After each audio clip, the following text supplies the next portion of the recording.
Olá, queridos, Pai seja convosco. Vamos continuar então aqui falando da nossa aula de aconselhamento e orientação familiar sobre um problema que é real nas famílias, principalmente no Brasil, né, nas famílias brasileiras, que é a questão financeira. Bom, primeiro princípio de tudo, né, principalmente para uma família cristã, que é inaceitável. O primeiro princípio da honra de ser dizimista e ofertante. Se não é dizimista e ofertante, não pode cobrar que Deus honre ele. Não pode cobrar que seja uma família bem-sucedida. Mas é uma família que é dizimista, que é ofertante, está passando por dificuldade, então vamos orar, dobrar o joelho, orar, pedir perdão a Deus se no meio do caminho houve alguma ruptura, alguma brecha que ficou. Se a gente não soube administrar os recursos que Ele nos deu. Depois a gente precisa estabelecer metas orçamentárias, estabeleça um orçamento. Orçamento é fundamental daquilo que se pode gastar, do que não pode gastar. Lista tudo que você possui, lista também todas as dívidas que você tem e começa a estabelecer planos de pagamento para essas dívidas, né? Para que você possa vir quitando elas, estabeleça meta, abra mão de algumas coisas. Enfim, mas é importante que isso tudo esteja organizado. E eu volto a dizer isso. Seja dizimista ofertante. Seja humilde e seja honesto com a sua realidade. Não é porque o vizinho tem uma BMW que você vai fazer uma dívida para ter uma BMW. Então seja honesto com você. Se nesse momento você até quer a BMW, mas você só pode comprar um Gol geração 5, que ainda é bastante coisa. Então vamos para o Gol geração 5. Isso é muito importante, estabelecer metas, né?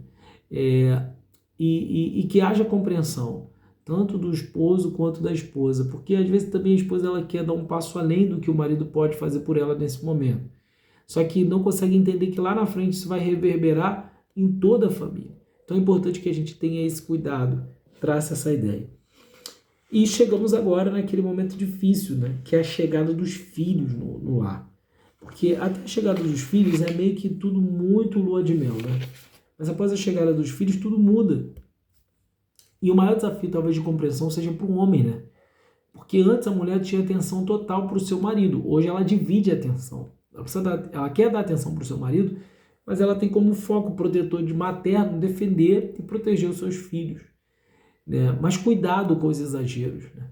A mulher precisa buscar esse equilíbrio. Até que ponto a criança é dependente dela e até que ponto ela transfere uma dependência emocional para o filho e acaba abandonando, né, ali um pouco do seu relacionamento. Isso pode trazer problemas gravíssimos, né? Então a chegada do filho requer da gente muita responsabilidade. Não é uma aventura de novela, não é uma aventura de filme ter uma criança, não é uma brincadeira de boneco e boneca. É um desafio muito grande, requer equilíbrio emocional, equilíbrio financeiro, equilíbrio de tempo, de atenção, de dividir foco, né? O marido e mulher já não mais terão um tempo só para eles, precisam ter esse equilíbrio, mas é preciso que haja um planejamento, né? Para entender em que momento vocês terão um momento a sós, né? Para que isso efetivamente não se transforme no futuro um problema. E na educação dos filhos, isso precisa estar muito traçado também entre vocês. Estabelecer limites em que os dois falem a mesma linguagem, porque é importante que o pai não tire a autoridade da mãe e nem a mãe tire a autoridade do pai. Por isso, quando a gente falar de limites, de regras, de educação, os pais precisam ter a mesma linguagem, precisam traçar estratégias e disciplinas, né? E a gente precisa entender que disciplinar o filho com amor, com ética, com compromisso, com respeito, com conhecimento, isso é muito importante, porque isso é bíblico. Você precisa corrigir com amor.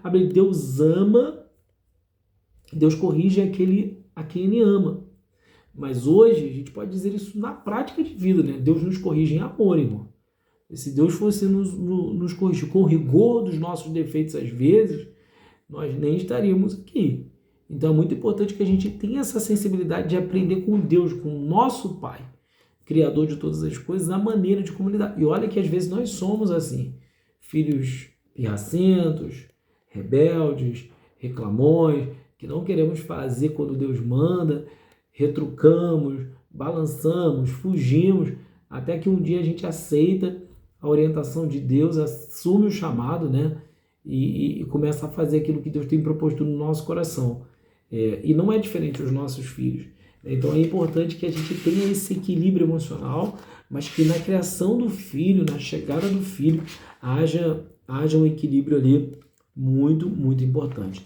E por fim, né, falar de um tema que o pessoal gosta de falar um pouco,